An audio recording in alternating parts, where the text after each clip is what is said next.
By the way, sino po naniniwala na itong bagong season na ito sa ating journey, bagong taon, pwedeng maranasan mo yung kamanghamanghang pag-advance dun sa maraming areas ng buhay mo.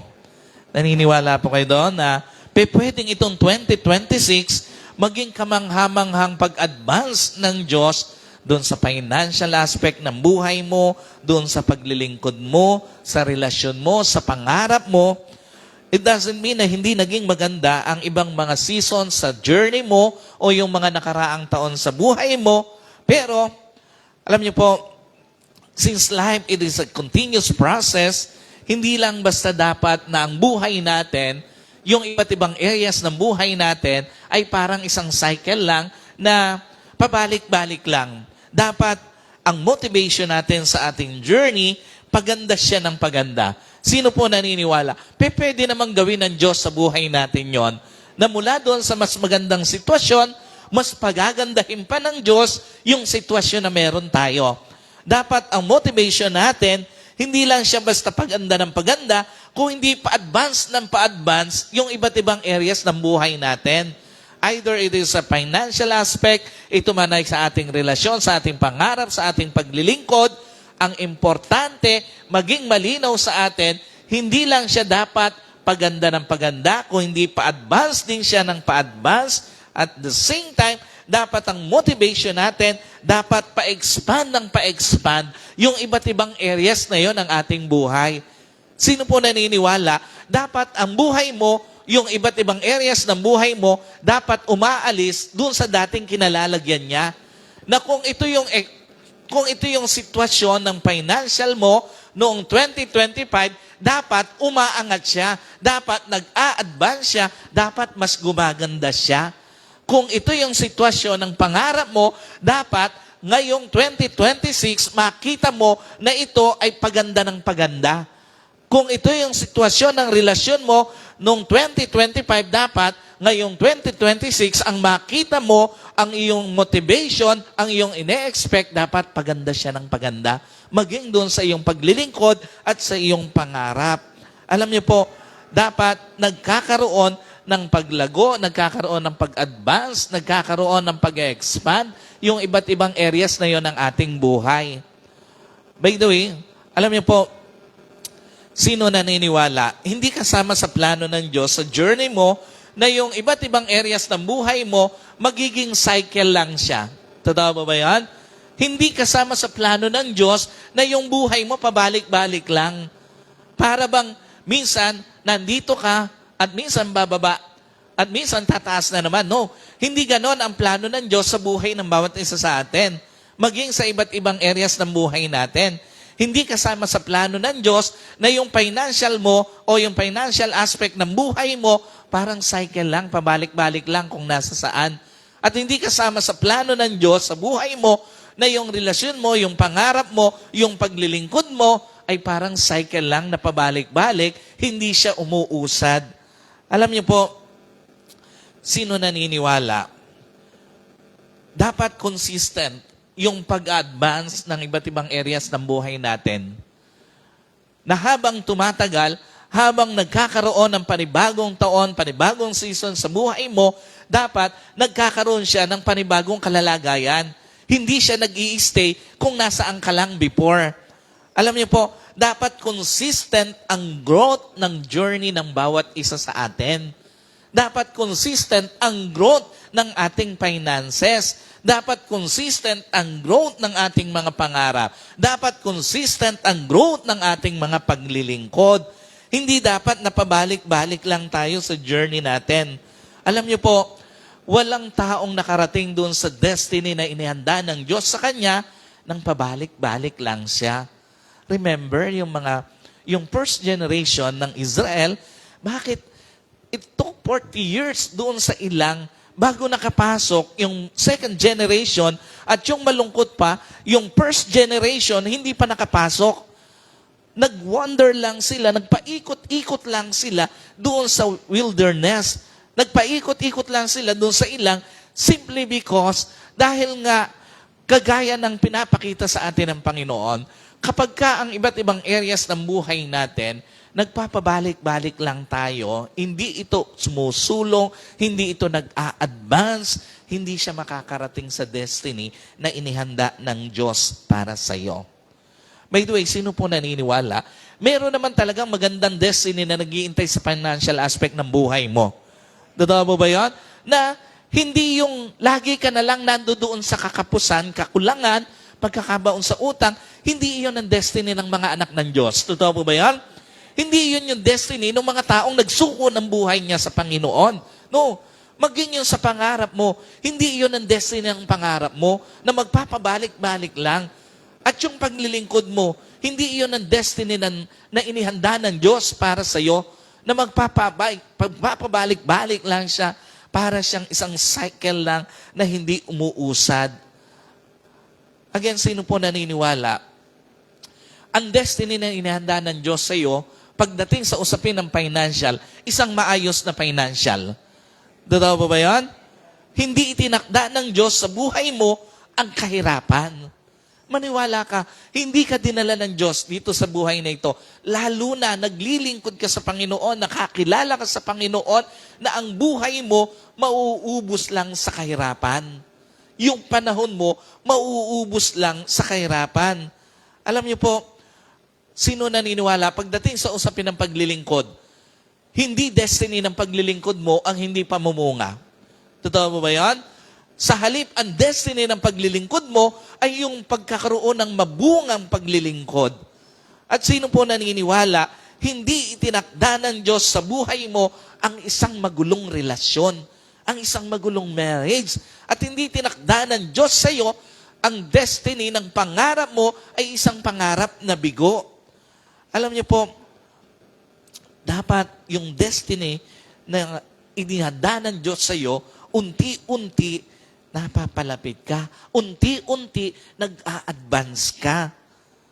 Bawat bagong taon sa journey, dapat may bagong paglawak, may bagong pagganda, may bagong pag-a-advance sa iba't ibang areas ng buhay mo.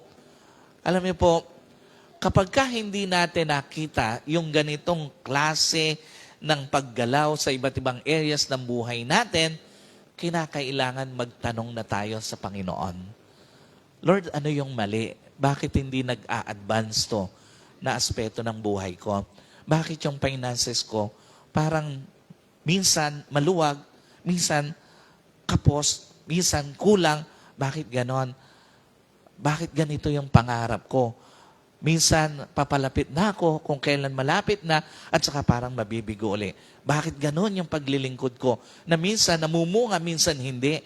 Which is, hindi iyon yung plano ng Diyos. Again, dapat yung bawat bagong season sa buhay natin, dapat pag binalikan mo, merong nagiging paglago mula doon sa dati. Merong nagiging pag-advance, merong nagiging pag-grow doon sa dating sitwasyon niya. Finances mo man yan, sa iyong relasyon man yan, sa iyong pangarap man yan, sa paglilingkod mo man yan, dapat merong nagiging paglago. Alam niyo po, ano pinapakita rito ng Panginoon? Sino naniniwala? Again, ang bawat season ng buhay natin, mayroong mas yung bawat bagong season sa buhay natin, ang Panginoon, nagpapakita siya ng mga opportunities para ma-advance. Alam niyo po,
benefits na meron sila.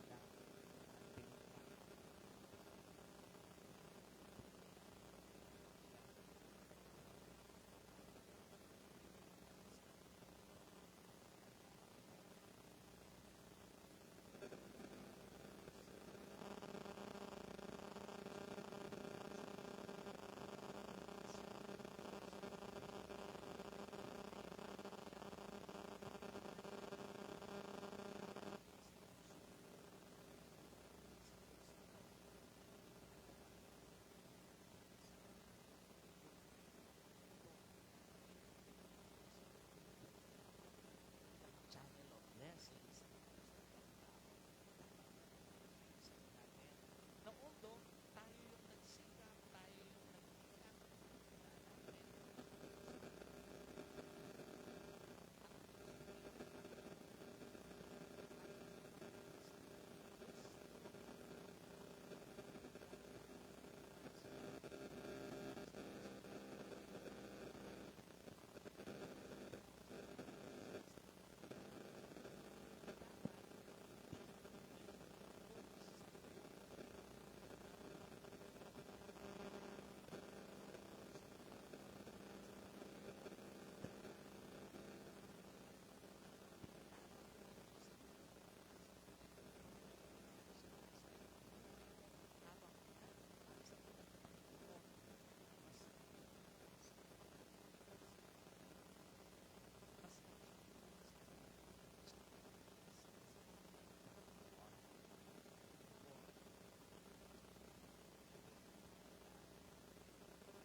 natin sa mga taong gusto ng Diyos na maging pagpapala ang buhay mo.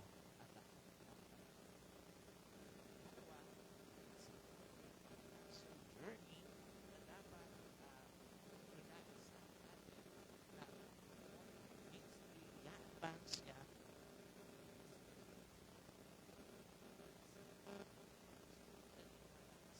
Dapat na mag-advance ang paglilingkod mo, yung servanthood sa journey mo.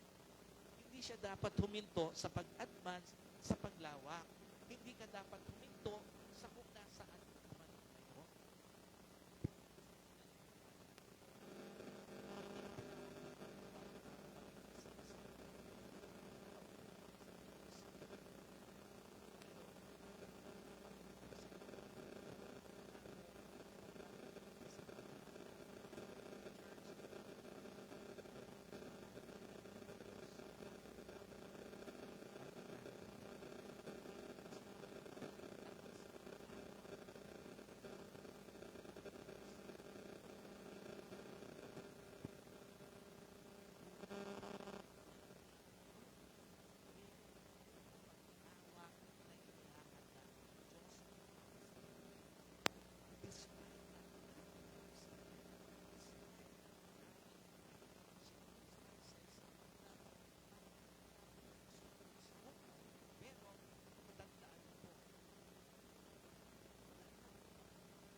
i-advance ng Panginoon amazingly ngayong 2026, hindi lang yung financial aspect ng buhay mo, kung hindi yung ministerial aspect ng buhay mo. At gaya po nung akin laging sinasabi, tandaan nyo, pag naglingkod ka sa Panginoon, magmamahal ka ng mga tao. Totoo ba yan? Hindi ka pwedeng maglingkod ng hindi magmamahal sa mga tao. At hindi ka rin naman pwedeng hindi masaktan pag nagmamahal ka ng mga tao. Kasama at bahagi ng pag-a-advance ng ating ministerial calling, ng ating servanthood, ng ating paglilingkod, yung asahan mo na pwede kang masaktan. Kung ang Panginoon mismo, sa kanyang paglilingkod sa mga tao, naranasan niyang masaktan, yung mga apostol, yung mga disipulo ng ating Panginoon, asahan mo na, pwede mo ring maranasan yung bagay na yon. Pero ang importante, habang pinararanas sa iyo ng Panginoon yon, lumalawak ng lumalawak yung sphere of influence, yung ating ministerial journey dito sa buhay na ito. Ikatlo, na dapat asahan natin that the Lord will amazingly expand or advance ngayong 2026 your relational journey. Again, sino po rito nasaktan na? At sino rito ang nakapanakit sa kanya yung katabi niya? Parang wala nang nag-amen. Sino rito sa mga mag-asawa? Umami na. Totoo ba? Minsan, yung mga pinakamalalapit sa atin, yung nakakasakit sa atin. At minsan, yung pinakamalalapit sa atin ang nakapagdadala ng pinakamalalim na sugat sa atin. Kasi nga, gaya po nung aking nabanggit before o yung madalas na nababanggit ko, hindi ka naman talaga masasaktan ng isang taong hindi mo naman mahal eh. Totoo ba yan? Kaya ka lang naman nasasaktan ng isang tao kasi nga, mahal mo siya. Meron kang ine-expect na pag-iingat, pagpapala, o pag-aaruga na hindi niya naibigay. So, isa sa mga dapat ine-expect natin that the Lord will amazingly expand or advance this 2026, yung relational journey natin. Alam niyo po, may mga tao sa halip gumanda, pumapangit ang pakikitungo sa iba. Totoo po ba yan? Pagka nasaktan tayo, minsan ang gusto natin, manakit na rin eh. Totoo ba yan? Yung gusto natin, gantihan yung ginawa sa atin. May mga tao sa halip paganda ng paganda yung pakikitungo, parang papangit ng papangit yung pakikitungo. Alam niyo po, sa simbahan, lalo na sa bahay, dapat paganda ng paganda yung pakikitungo natin sa mga taong binigay ng Diyos sa buhay natin. Doon sa asawa mo dapat. Kasi,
ang binigay sa atin ng Panginoon. Kasi nga, Ano mang binigay na relasyon sa atin ng Panginoon, binigay yan ng Diyos sa iyo para ingatan at hindi para sayangin. Yung asawa, lalo na asawa, binigay sa iyo ng Panginoon, dapat iniingatan mo yung relasyon na yan. Kaya nga kahit doon pa lang sa mga kabataan natin, mga young pro natin, pag hindi ka rin lang seryoso sa isang tao, wag mo nang ligawan o wag mo nang pagpakitaan ng intention. Kasi alam niyo po, kung manliligaw ka, tiyakin mo na sa sarili mo na siya na rin yung gugustuhin mong makasama habang buhay. Dapat hindi, nagtataka lang ako sa mga kabataan, parang kung magpalit ng boyfriend, ng girlfriend, parang nagpapalit lang ng damit. Alam niyo po, dapat iniingatan natin yung kahit na mga single pa lang tayo. Iniingatan mo.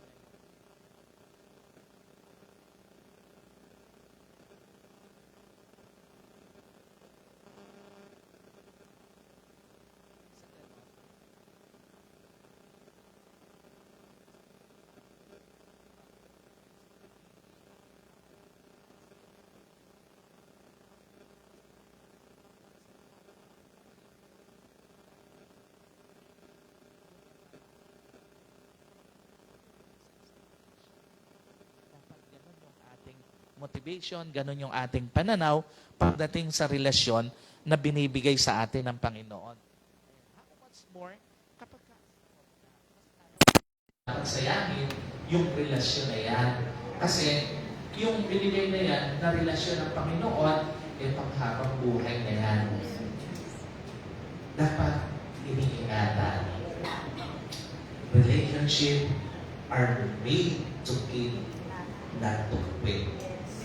Binigay siya ng Panginoon para ingatan, hindi para sirain. Now the question is, paano ba mag-a-advance, paano lalawak yung iba't ibang area sa buhay natin? Alam niyo po, unang-una, ano yung ating pag-usapan ngayon? Yung ating pong financial areas, journey, yung ating relational journey, yung ating ministerial journey. Una, how do you start financial righteousness? Sino po naniniwala? Pag yung financial area ng buhay mo, sinangkapan mo ng righteousness, tiyak mag-i-expand ito. Totoo ba ba yan? Tiyak mag-i-expand siya. Pero ang tanong, paano mo siya sasangkapan ng righteousness? Una, kailangan mong makita, kailangan mong i-acknowledge, ano bang pinanggagalingan nito, trabaho man, business mo man yan, special skills mo man yan, tandaan mo, lahat sila instrumento lang ng Diyos at nanggagaling pa nito primarily sa Diyos. Yung financial righteousness, nagsisimula siya sa pagkilala na lahat ng meron ka ay galing sa Diyos. So, ibig sabihin, kapag ka pala isang tao, tinatanaw niya na sa kanya lang at sa pamamagitan niya, kaya meron siyang anumang yaman, napaka-unrighteous pala ng pananaw na yon pagdating sa financial.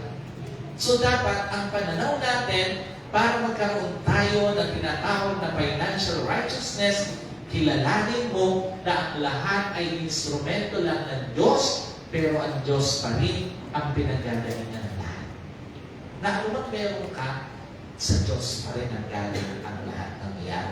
Siya pa rin talaga ang pinagmula nito. Ikalawa, kailangan mong i-acknowledge, kailangan mong tanggapin ang katotohanan ikaw mismo ay instrumento rin ng Diyos para ibalik ang pagpapala sa Panginoon at sa iyong kapwa.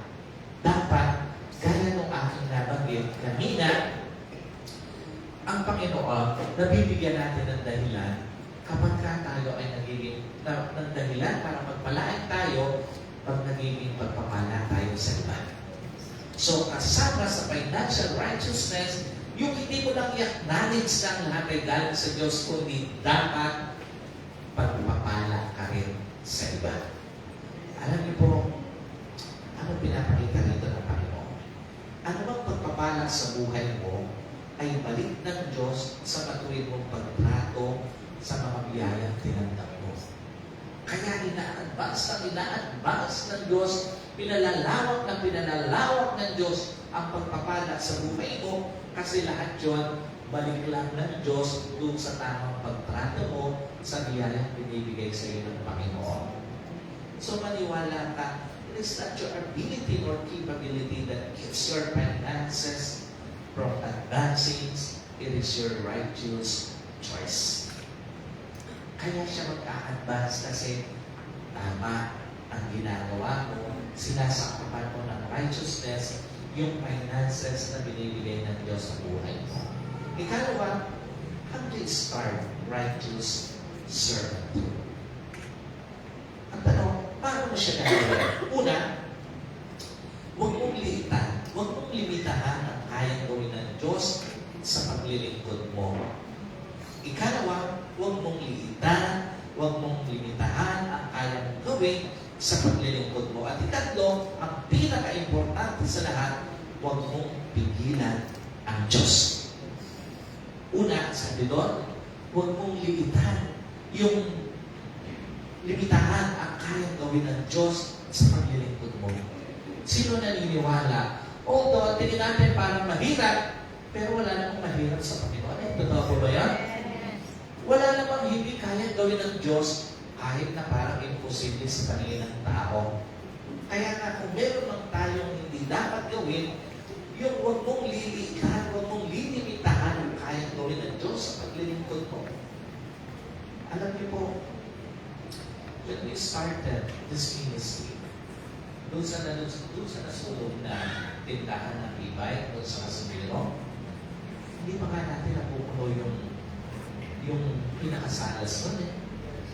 Ang puno lang ng salas doon, kasama na yun sa pinaka-kitchen, 28. Kung hindi ako nagkakamali, hindi pa natin napupuno yun. Pero ang Panginoon, paglipas ng panahon, in-advance niya ng in-advance, and-expand ng Panginoon ang gawain.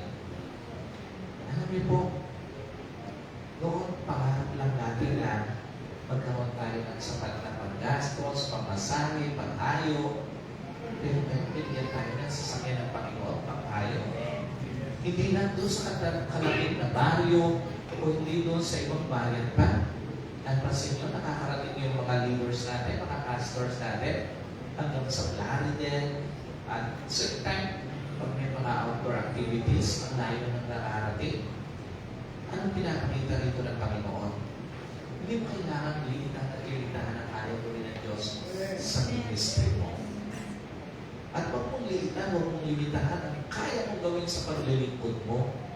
Maniwala ka, kahit na ang tingin mo parang limitado ka, yung kaalaman mo, yung kasanayan mo, maniwala ka. Merong nakikita ang Diyos sa iyo na kahit ikaw hindi mo nakikita, pero alam ng Diyos, magiging gagamit-gamit ka sa ministry na yun. Maniwala ka, hindi mo kailangan limitahan yung kaya mong gawin sa paglilingkod. Sino naniniwala? Napaka-espesyal ng pagkakalikha sa iyo ng Diyos. Hindi ka basta-basta lang at hindi rin basta-basta yung kakayanan na isinangkap ng Diyos sa iyo. Meron kang kayang gawin na espesyal na ilagay ng Diyos sa paglilingkod mo. At yung pinaka-importante, huwag mong pipigilan ng Diyos kapag meron siyang gustong gawin sa paglilingkod mo. Alam niyo po, just humbly follow God's instruction sa journey. Kahit iba sinasabi ng sitwasyon mo, iba sinasabi ng emotion mo, pakinggan mo pa rin ang sinasabi ng Panginoon sa iyo. Tandaan mo, the difference between winners and losers, winners find way to win, while loser find way to excuse. Finally, how do you start righteous relationship? Sino po naniniwala? Hindi sitwasyon, hindi pagkakataon ang magpapakit sa isang relasyon kung hindi ang may hawak ito. Totoo ba yan? Wala namang pangit. Basta tamang relasyon, wala namang pangit. na relasyon na nilikha ang Diyos. Basta, it is found within the moral standard of the Lord. Lahat yun maganda. Minsan pinapapalit na lang ng tao. Yung sa halip ingatan yung relasyon, hindi iniingatan, sinisira. Yung sa halip pahalagahan, hindi pinapahalagahan yung relasyon na meron siya. So again, ang nagpapapangit hindi naman sitwasyon, hindi pagkakataon, kundi yung may hawak nito. Sinanta niyo po, kahit gaano pakapangit ang sitwasyon sa harap ng isang relasyon, pag tama ang paghawak dito, sa halip masira, mas mag-a-advance pa no. Totoo po ba yan? Napansin nyo? Yung mga nakatawid ng matagal na panahon sa kanilang marriage, 20 years, 40 years, 50 years, and beyond, lahat sila ang ganda na naging paghawak sa kanilang relasyon. Yung pag may nagkamali, hindi sinasagot ng pagkakamali kung hindi nagpapatawad. At bukod sa pagpapatawad, yung pagtanggap. Gaya po nung ang madalas na sinasabi, kailangan talaga may nagtatagal na pagsasama kasi nga, mayroong nagtatanggapan. Pero subukan mo na sa isang minsan pagkakamali, hindi mo natanggapin yung nagkamali sa'yo. Wala na magpapatuloy na relasyon. Totoo ba ba yan? Minsan ko lang na hindi natanggapin, hindi na magtutuloy yung relasyon na yan, yung nagkamali sa'yo. Hindi na magtutuloy pa yung relasyon na yan. Alam niyo po, natanong dito paano mo malalaman na mali yan. Mali na pala yung paghawak mo sa isang relasyon. Simple lang, pag sa halip na nangingibabaw sa iyo ang pangunawa, pag-intindi, nangingibabaw sa iyo ang pagiging isang critical sa iyong relasyon. Yung bang, mas marami ka pang iniisip na paano sa ginagawa niya kaysa magandang ginagawa niya. Mas marami ka pang takot kaysa dun sa assurance na nilalagay sa puso mo. Alam niyo po, hindi mo kailangan maging critical sa relasyon na binibigay sa inyo ng Panginoon. Sa halip, mas malalim dapat yung binibigay mong tiwala, assurance. Yung sa halip mag-isip ka ng hindi maganda sa Kanya, mag-isip ka ng mabuti doon sa mga ginawa niya sa buhay. Kapag ka isang tao tandaan po critical sa isang relasyon, hindi tatagal yung relasyon niya. Hindi magiging matatag, hindi makakarating doon sa dapat niya marating ang relasyon niya. So, tandaan niyo po, hindi yung mga critical na sitwasyon ang sisira sa relasyon mo, kundi yung critical na pag-iisip sa taong binigay ng Diyos sa iyo. So church, sabi dito sa Habakuk sa ating pong reference verse for this afternoon, sabi dito, sapagkat ang pakitain niya, iintay ka ng panahon ito, at nagsasalita tungkol sa wakas, hindi ito magsisinungaling. Kung ito'y parang mabagal, ay hintayin mo, ito'y tiyak na darating, hindi ito maaantala. So church, maniwala ka. Yung pag-advance ng ministerial journey mo, ng financial journey mo, ng relational journey mo, kahit parang matagal, gaya ng sinabi ng Panginoon dito sa kay Habakuk, tiyak na darating siya. Sino mo naniniwala isang araw mag-a-advance na gusto yung financial aspect ng pamilya mo? At sino mo naniniwala isang araw mag-a-advance na gusto yung paglilipod mo? At sino mo naniniwala again sa araw mag-a-advance na gusto yung relasyon na binigay ng Diyos sa iyo? Wala na yung panahon puro sakit, wala na yung panahon puro kapos, wala na yung panahon puro walang pamumuma sa paglilingkod. Maniwala ka gaya ng pangako ng Panginoon kinahaba ko para maranasan mo rin ang katuparan ng pangako ng Diyos.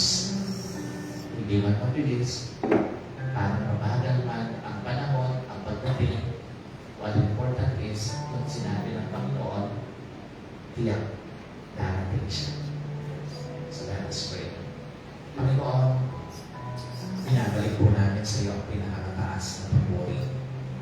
Lord, salamat kung doon po sa mga panahon na parang naiinom kami sa mga nakaraang taon ng aming buhay.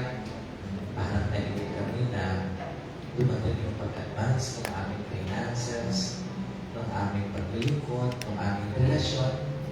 Pero salamat po, Panginoon, dahil muli pinaalala mo sa amin ngayon, 2026, pwede na siyang mangyari, Panginoon. Nagaya ng sinabi mo na habang po sa mga Israelites, pwede mangyari, Panginoon. Tiyak na darating. Lalago ang pagpapala sa buhay ng iyong mga anak. Lalago ang paglilingkod ng iyong mga anak. Maging ang relasyon na pinagkatiwala mo sa bawat isa. Lord, salamat dahil muli meron kaming babaunin sa pasimula ng taon na pangako mula sa iyong mga salita. It is a promise coming from you na hindi man mabilis